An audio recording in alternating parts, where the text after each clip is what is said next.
Hola bolsistas de éxito, feliz 2025 y hoy traigo un vídeo que os va a interesar porque vamos a hablar de los valores que elige la cartera que elige ChatGPT para el 2025. Una cartera de 10 valores, ahora los desvelaremos enseguida y además comentaremos muchas estadísticas, cómo ha sido el año 2024, qué esperar para el 2025, qué pautas ha activado ya el SP500, algunas pautas muy interesantes que se han activado esta semana, análisis del IBEX, del DAX, del Dow Jones, SP500, Nasdaq, Bitcoin, mucha información. Un especial de top de acciones defensivas que elige Morningstar para 2025, así que mucho contenido, poneros como bolsistas de éxito. Y empezamos. Estas son las vías de contacto que recordaré como siempre al final del vídeo y nos vamos ya con la cartera de ChatGPT. En este caso, la inteligencia artificial, vimos los valores que había elegido, ya sabéis que eran megacaps, estaba alguna acción un poco más pequeña tipo PayPal, pero tenía muchas acciones grandes como Tesla o Microsoft y la cartera se eligió en marzo. Ahora sí que vamos a elegirla para todo el año 2025, pero en este caso había empezado el experimento en marzo y el resultado frente al SP fue la siguiente. La cartera de ChatGPT terminó desde marzo hasta el 31 de diciembre con casi una ganancia del 35%, una barbaridad, realmente una rentabilidad muy alta, frente a la del SP que fue un 16% desde marzo. Aquí veis la comparativa, en rojo estaría esa cartera de inteligencia artificial y aquí podemos ver la comparativa de la cartera también de ChatGPT frente al Nasdaq y un ETF de dividendos, ¿no? El famoso BIG. Bueno, pues ahí vemos que bate de paliza al BIG y también incluso batió con mucha claridad al Nasdaq, así que ha tenido unos resultados sorprendentes. La verdad que me esperaba que podía estar ahí con el SP, pero es que lo ha reventado, lo ha hecho mucho mejor. También es verdad que solo son 9 meses, no se puede sacar ninguna conclusión por solo 9 meses. Se ha beneficiado mucho del contexto, ¿no?, de este último año, donde ya sabéis que he explicado muchas veces, aquellas carteras compuestas por valores megacaps, acciones muy grandes y si son encima grandes y tecnológicas, han tenido un comportamiento muy superior al mercado, ¿no? Entonces, como se ha ido a ese tipo de acciones, lo ha hecho bien. Ahora veremos qué tipo de acciones ha elegido este año, pero vuelvo otra vez a ir un poco por ahí. Acciones bastante grandes. Si siguen haciéndolo bien las megacaps, pues seguramente 2025 será un buen año. Pero no siempre ocurre esto, ¿eh? No siempre las acciones grandes lo hacen mejor. Lo que pasa es que ahora venimos de unos años donde las 8 magníficas, las acciones megacaps lo están haciendo muy bien, ¿no? Y haciéndolo mejor que el mercado. Aquí vemos, ¿no?, esa comparativa y vamos ya a desvelar ese top 10 de acciones que ha elegido ChatGPT. Le he pedido, porque el año pasado le pedí que eligiera acciones americanas. Este año le he pedido que me eligiera acciones para batir al SP500 en 2025, teniendo en cuenta qué acciones había elegido el año pasado, en el 24. Le comenté las acciones que había elegido y digo, ¿quieres hacer algún cambio? ¿Quieres elegir otras 10 o cambiar alguna? Elígeme 10 que creas que pueden hacerlo bien, que tengan ventajas competitivas y que puedan batir al SP500. Bueno, pues estas son las compañías que ha elegido ChatGPT para el 2025. Nvidia, todas a partes iguales, de cara a calcular la rentabilidad, es decir, 10% en cada una. Están ordenadas aquí en esta tabla por capitalización bursátil, de mayor a menor. Y elige Nvidia y explica que el motivo de que incluya la acción en cartera es que es pionera en chips gráficos y computación para inteligencia artificial, liderazgo difícil de igualar. La segunda componente es Microsoft, sigue siendo líder en inteligencia artificial, servicios en la nube y software empresarial. Número 3, Alphabet, Google, dominio en publicidad digital y avances en inteligencia artificial. Número 4, Amazon, crecimiento en AWS y recuperación del retail, atractiva en un entorno de recuperación económica.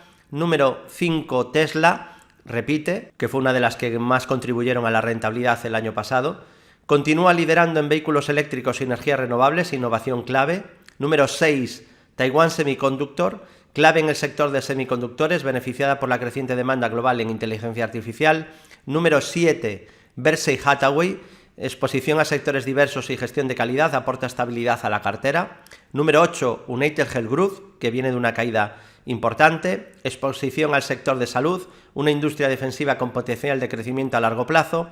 Número 9, Louis Vuitton, ya veis que aquí eligió alguna europea también, representa el sector de lujo con consumidores globales y recuperación del consumo en Asia, que ahora está deprimido. Y número 10, otra compañía europea, ASML Holding, de Países Bajos, proveedor de equipos esenciales en la fabricación de chips avanzados. Ya sabéis que es la famosa compañía de fabricación de máquinas de litografía indispensables para la industria de semiconductores. La verdad, son 10 valores de mucha calidad. No ha ido a valores pequeños, que podría haber ido a valores más desconocidos, menos gigantescos a nivel de capitalización. La más pequeña son 267 billions, que en este caso es ASML Holding, pero tampoco es pequeña. Es una acción del Eurostoxx. Entonces ha ido a acciones grandes, populares, pero ya el año pasado demostró, que es algo que ya os dije cuando hice el vídeo, que se puede ganar dinero y mucho con acciones que son conocidas y grandes, ¿no? No hay que descubrir la perla microcap de Liechtenstein o de Suecia para ganar dinero y a ver si pegas el pelotazo. Que históricamente no lo hacen mejor las grandes que las medianas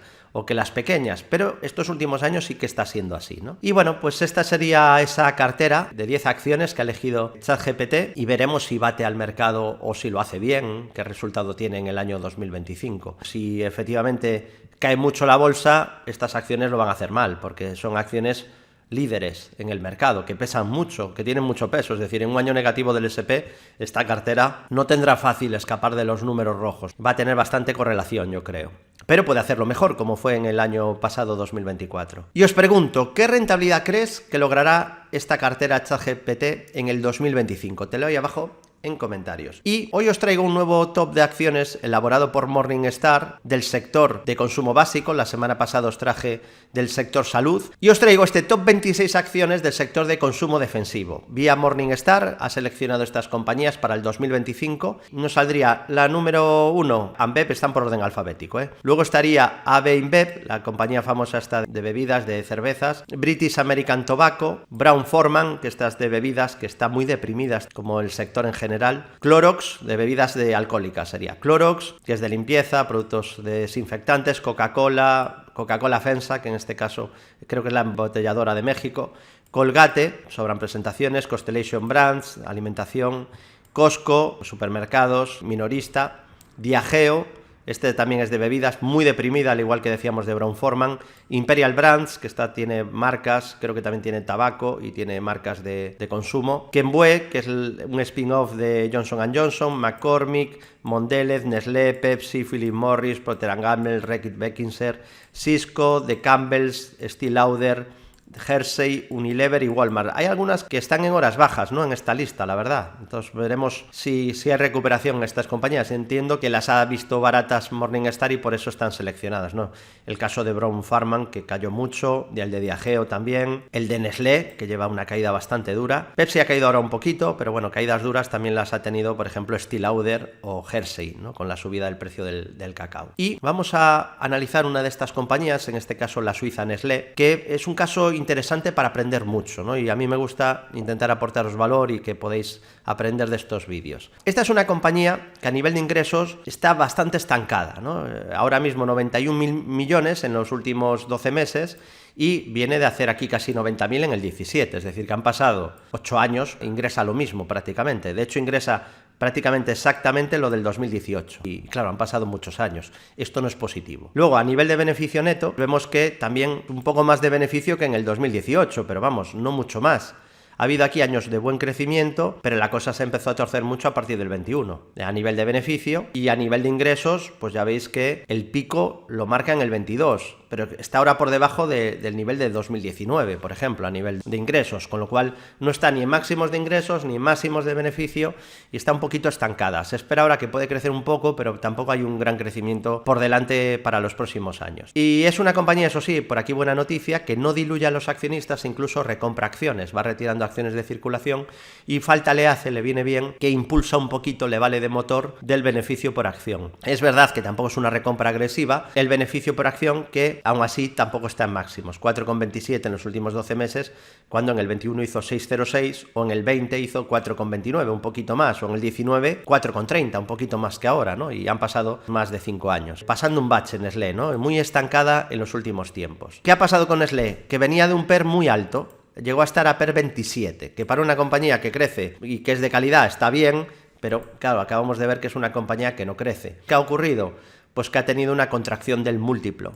El PER es de 17,5, ha tenido que contraer el múltiplo de 27, que para mí era exagerado, a 17,5. Hay que tener cuidado con el precio que pagas y sobre todo el tipo de empresa de cara a analizar ese PER, ¿no? El PER por sí solo no te vale de nada, pero si lo pones en un contexto, sí. Tiene un ROE del 32%, que esto pues nos indica que si hay márgenes amplios de manera constante y ROEs altos, ratios de rentabilidad altos, nuevamente estás ante una compañía con ventajas competitivas, como además Morningstar también ha localizado. PER Forward 16,3 significa que se espera un poquito de crecimiento de cara al año que viene, pero tampoco ninguna barbaridad. PER muy razonable, no es ninguna burbuja ni nada por el estilo. Ya he hecho esa contracción de PER 27 a PER 17, PER futuro 16. A nivel técnico, ¿qué encontramos en el título? Bueno, pues vemos que es un valor que ha sufrido muchísimo y que está en tendencia bajista. Desde que hizo ahí un techo en la zona de 120, la caída ha sido tremendo. Bendito análisis técnico, ¿no? Porque aquí mediríamos la distancia entre mínimos y máximos y ahora nos tocaría medir la distancia y proyectar desde punto de ruptura. Aquí, ¿qué nos avisaba Nestlé? Pues de una caída como mínimo a la zona de 83 francos suizos. Esa caída ya la ha hecho, ¿no? De hecho ya está en 74. Aquí lo veis, ha sido un valor que lo ha hecho muy bien en el pasado. Claro, pero es una empresa de calidad y crecía un poco, fabuloso, ¿no? Una empresa muy rentable. Aquí se fue un poquito de madre con las subidas, un poco en euforia del 21, le pasó algo parecido a Nike, Nike más exagerado, y PER 27, si dejas de crecer, pues tienes un problema. Ahora ya estás a PER 17, a poco que crezcas, pues las cosas que pueden pasar a partir de aquí ya son mejores que las que podían pasar comprando a PER 27, dentro de que no sabemos lo que va a pasar, obviamente. Resistencia en la media descendente pasa por 84 francos suizos, también en 86,86 francos suizos, en 91,72 francos o en 98,62 francos suizos. Y como soportes, perdido muchos, ¿no? Pero aquí podemos ver que esta zona de aquí no la perdió. Se quedó más o menos ahí, en la zona 73,5 más o menos. Eran los mínimos del 2020. Luego ya si no, tendríamos la zona de los 66 francos suizos o la zona de los 60 francos suizos. Título muy bajista, a la espera de que forme algún suelo. Y te pregunto, ¿has hecho nuestro curso de Value Investing para aprender a analizar compañías, saber diferenciar una buena empresa de una mala,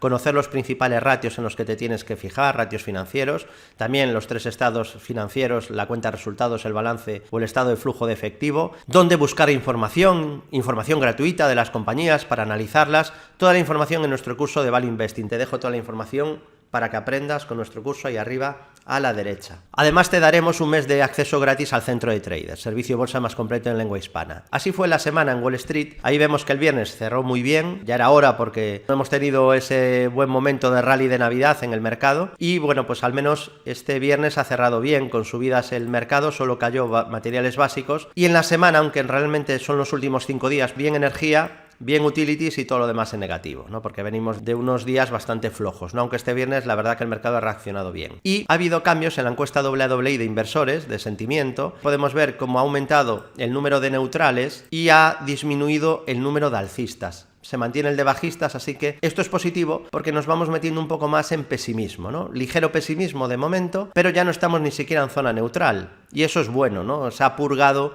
quizá ese exceso que os hablé de que estamos ya en complacencia hace unas 4 o 5 semanas. Cerca del 50% de alcistas y eso ya se ha purgado completamente. Así que positivo, obviamente podemos irnos a pánico, ¿no? Pero ya no hay ese sentimiento de euforia desde el cual es más difícil subir. ¿Y cómo fue el año 2024 en el S&P 500, en Wall Street? Pues ya veis que ha habido de todo. Aunque el mercado en general ha subido, tenemos algunos valores bastantes que han cerrado en rojo. Tenemos el caso de Adobe, el de AMD, el de Intel, algunos semiconductores. También tenemos Boeing con caídas o Nike, Dollar General, algunas compañías también del sector salud, United Health Group, el Evans Health, CVS, Johnson & Johnson, Merck, Pfizer. No llovió a gusto de todos, digamos, no subió todo. Lo que pasa que, claro, entre las grandes hemos visto subidas brutales en muchas de ellas, como en Tesla un 62%, Amazon un 44%, Apple un 30%, Oracle un 58%, Nvidia un 171%, Google un 35%, Meta un 65%, Eli Lilly un 32%, subidas en todos los bancos y financieras prácticamente. Bueno, esto empujó mucho al mercado, esas grandes acciones megacap. Y así fue a nivel de países, ¿no? De regiones. Vemos que encabeza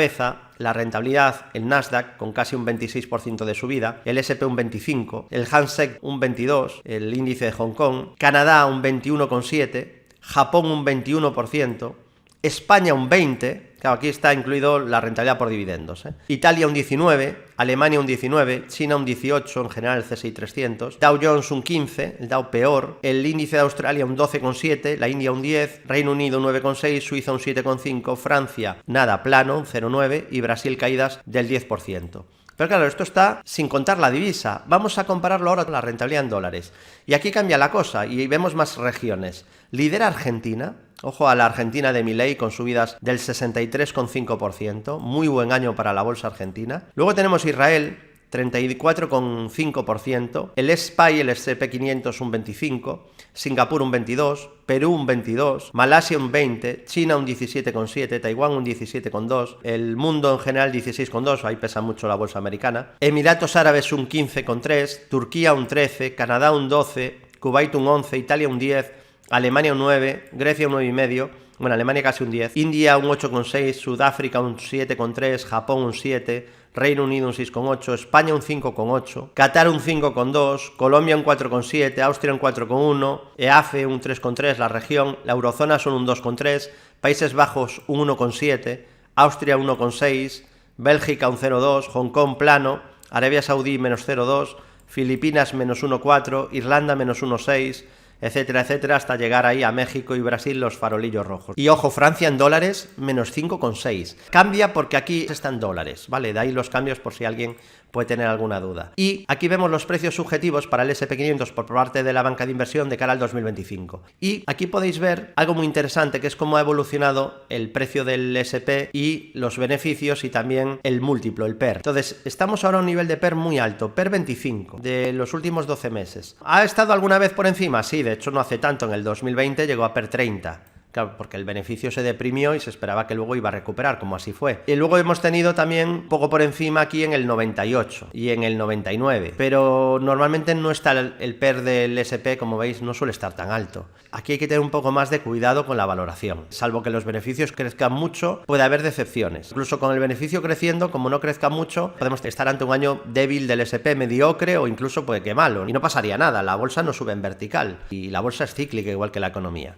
También puede ser que subamos aún más, ¿no? Fíjate que aquí en el 98 siguió subiendo aún en el 99. Pero, ya digo, o una recuperación muy buena de los beneficios, que aún suban más, o es difícil sostener estas valoraciones, sobre todo con unos tipos de intereses tan altos. Si el tipo de interés se va al 1% o al 2%, con unos tipos de interés al 4%, esta valoración es muy exigente. Ya sabéis que yo no soy ni permalcista ni permaver, a mí me gusta ver la realidad. Todo apuntaba, o casi todas subidas estos últimos años, y por eso he sido tan positivo, no positivo, he sido tan realista, ni optimista ni negativo. Y ahora pues hay que ser quizá un poquito más prudente, aunque puede pasar cualquier cosa. A un año vista es prácticamente imposible. Es verdad que viendo modelos de valoración a 5 o 10 años no parece que estemos ahora ante el mejor momento de inversión a medio o largo plazo. Es decir, puede que subamos mucho de aquí a 2 años, pero lo normal es que a 5 o 10 años el SP no tenga la rentabilidad tan alta como en los últimos 5 o 10 años. Han sido estos los mejores valores del Dow Jones durante el 24, encabeza Nvidia, luego Walmart o American Express. Los peores fueron Boeing, Nike y Amgen, Boeing con caídas del 32% y Nike cae un 29%. En el caso del SP500, los mejores fueron Palantir, Vistra o Nvidia, también subidas tremendas, Palantir un 340%,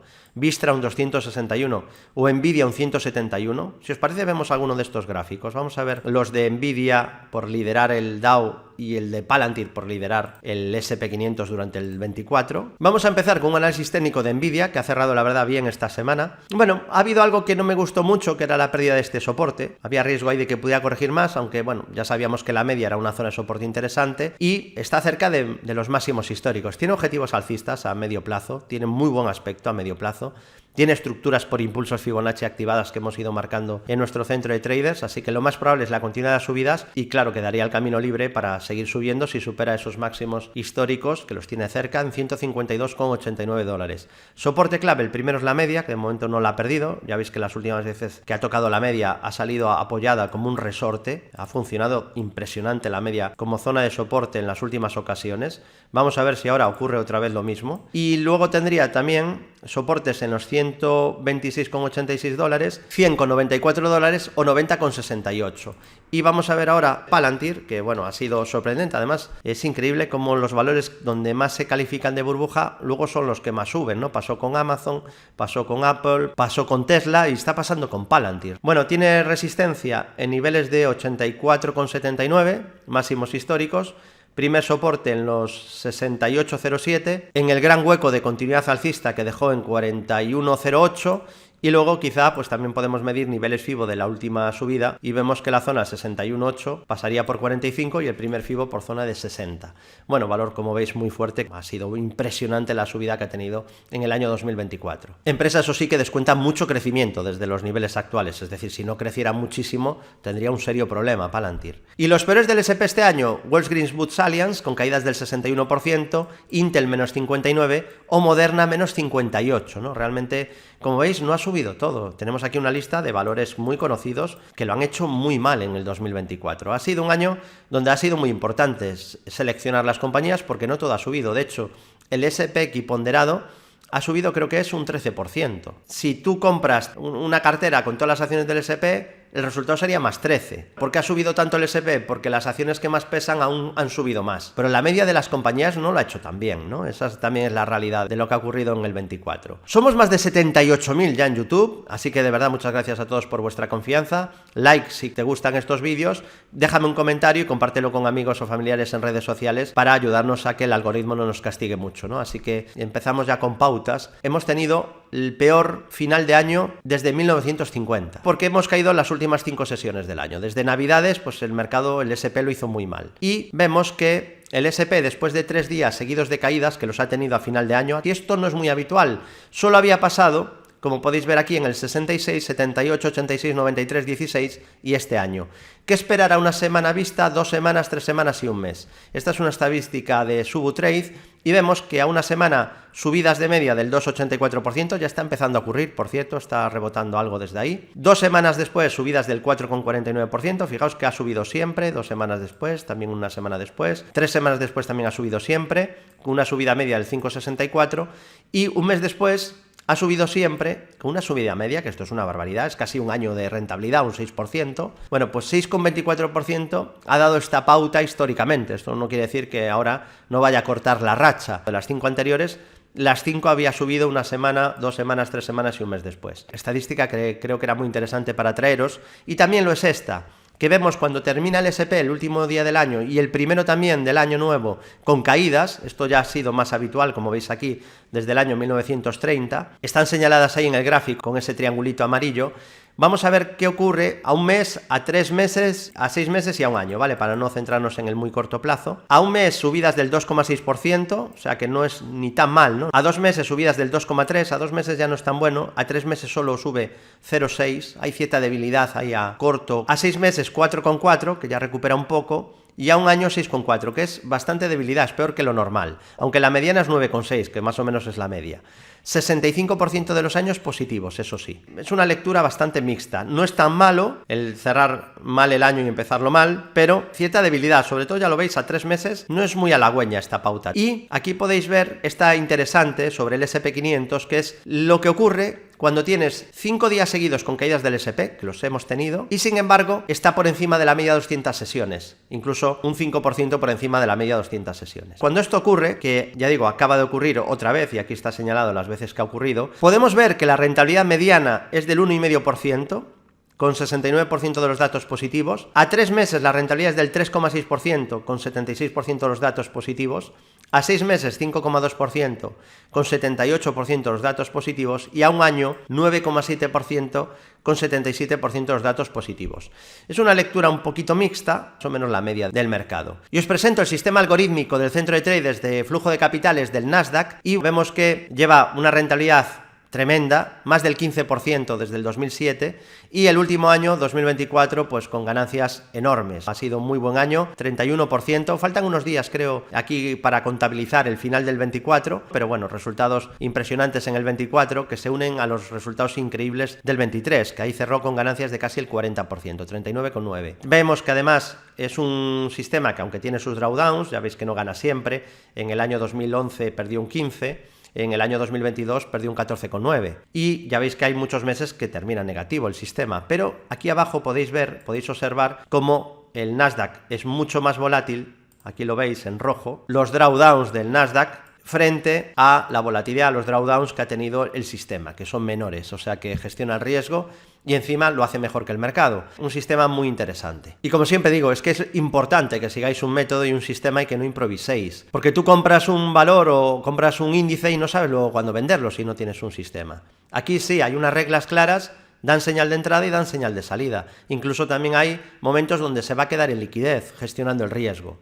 En cambio, pues si tú no tienes ninguna herramienta, no sabrás qué hacer, vendrá una caída y la comerás seguramente entera esa caída porque no tienes una herramienta de gestión del riesgo. Así que nuestro consejo, como siempre, es que diversifiquéis en sistemas de inversión para suavizar esa curva de capital y dejéis de improvisar y os baséis en datos y no en opiniones, ¿de acuerdo? Ni la vuestra ni la de nadie. Esto es todo lo que contiene el Centro de Traders de Bolsa General. Le dais a pause, lo leéis con calma. Me voy a darle a seguir para centrarme en aportaros valor. Y aquí pues tenéis esos descuentos. Si contratáis el Centro de Traders de manera anual, tenéis todos la posibilidad de ese gran descuento, o si sois clientes nuevos que nunca habéis estado en el servicio, tenéis descuento un 20% también si contratáis trimestralmente. Os dejo toda la información del Centro de Traders. Únete al Centro de Traders de Bolsa General, únete a los ganadores ahí arriba a la derecha. Y podemos ver aquí una señal del VIX para el SP500, que es cuando el VIX sube más del 30% y el VIX después no hace nuevos máximos, mientras que el SP sí que hace nuevos mínimos, que esto ha ocurrido. El SP perdió los mínimos del anterior repunte del 30% del VIX. ¿Qué ocurre con el SP? Y no hay nuevos mínimos en 9 días. Bueno, pues aquí podemos ver que una semana después la media subir un 0,96%, ya está ocurriendo, 80% de los datos positivos. Esto pasó este 2 de enero. El día 3 ya ha subido la bolsa, a ver si sigue así. Un mes después, subidas del 3,87%, 90% de veces positivo,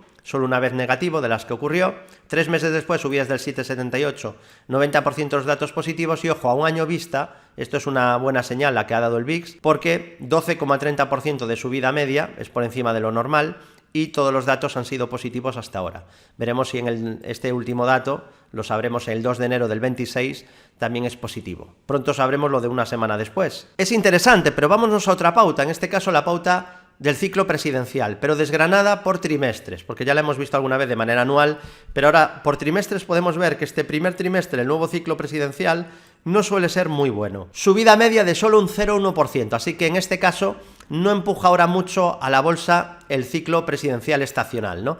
El segundo trimestre sí que sería bastante bueno y luego el tercer trimestre también sería bastante débil dentro del ciclo presidencial. Digo históricamente, no sabemos lo que pasará en esta ocasión. Somos más de 6.000 en Telegram, donde como siempre compartiré todas las diapositivas que hemos visto en este vídeo del domingo. El disclaimer, como cada semana, Bolsa General no ofrece ningún tipo de asesoramiento financiero personalizado atendiendo a circunstancias personales de alumnos o espectadores de directos, radios o consultorios donde participemos. Todo el material e información ofrecida tiene carácter educativo y didáctico, por lo que Bolsa General no se responsabiliza del uso que el alumno o asistente a conferencias, vídeos, directos o consultorios de radio haga de esta información. Comentar además que yo tengo una cartera de acciones diversificada y por lo tanto es fácil que hablemos de valores que yo mismo tengo en mi cartera durante estos vídeos, en directos, o en consultorios o en redes sociales. Conocer ese hecho por posible conflicto de intereses, tenéis toda la información en Bolsa General /reglamento delegado. Mucho cuidado con las cuentas bots que se hacen pasar por mí o por la empresa en muchas redes sociales. Andan por Telegram, por Facebook, por Twitter, en WhatsApp, con señales raras. No os fiéis de nadie si no es la cuenta oficial.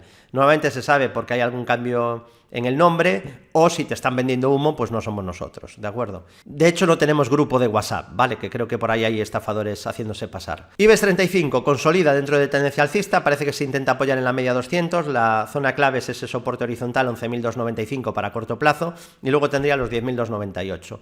Y resistencia la única en máximos históricos, incluimos dividendo, que son los 12.153. No ha perdido ningún soporte, ¿no? Porque el primero está justo ahí en la zona media, en el mínimo anterior. En el caso del DAX, pues vemos que está bastante fuerte, consolidando un poquito con resistencia en los máximos históricos de 20.522, primer soporte en la media que pasa por 19.000 y luego estarían los 18.208 y los 17.024. En el caso del Dow Jones, pues también consolida después de marcar máximos, le está costando arrancar al Dow Jones, tiene resistencias en los 43.373 y en los máximos históricos en 45.073 puntos, soporte en la media que pasa por 41.900, en 38.499, 38.000, 37.611 o la zona de 37.000 por ser el 69 de la subida. En el caso del SP500, consolida con más fuerza que el Dow, eso sí, cerca de máximos, tiene resistencias en los 6.049 y en los 6100, que son máximos históricos, soporte en la media ascendente, pasa por 5700, también soporte 5119, 4953 y el 61.8 de la subida, que pasa por 4850. Nasdaq 100 tecnología vemos que consolida cerca de máximos, resistencias en 21.837 y máximos históricos 22.133, de momento sigue alcista, además tiene objetivos alcistas activados de medio a largo plazo bastante ambiciosos, soporte en la media que pasa por 20.000, en los 18.400 puntos o en los 17.435 puntos. Bitcoin bastante interesante porque está entre zona de soporte y resistencia. Decíamos que se deterioraba si perdía esta zona de soporte horizontal, más o menos apoyado justo ahí, y que mejoraba si superaba los 99.883, cosa que de momento no ha ocurrido, pero hay que estar atentos si lo consigue porque activaría ahí una pequeña figura de doble suelo si lo hace. Y luego estaría de resistencia en los máximos históricos, 108.345, si lo supera arrancaría otra estructura de impulso y ya digo, cuidado si perdiera esta zona de soporte horizontal en torno a los 91.500 porque podríamos marcar ahí una especie de hombro cabeza a hombro, así que ahí podríamos tener corrección. Luego tendríamos la zona de la media que está en fase ascendente que pasa por 79.000. Lupa hacia arriba, bolsistas de éxito. Si has llegado hasta el final, ponme el icono de la lupa o lo pones con nombre y ahí a los lados te dejo vídeos para que sigas aprendiendo a invertir y que te pueden ayudar mucho. Muchas gracias y nos vemos en próximos vídeos.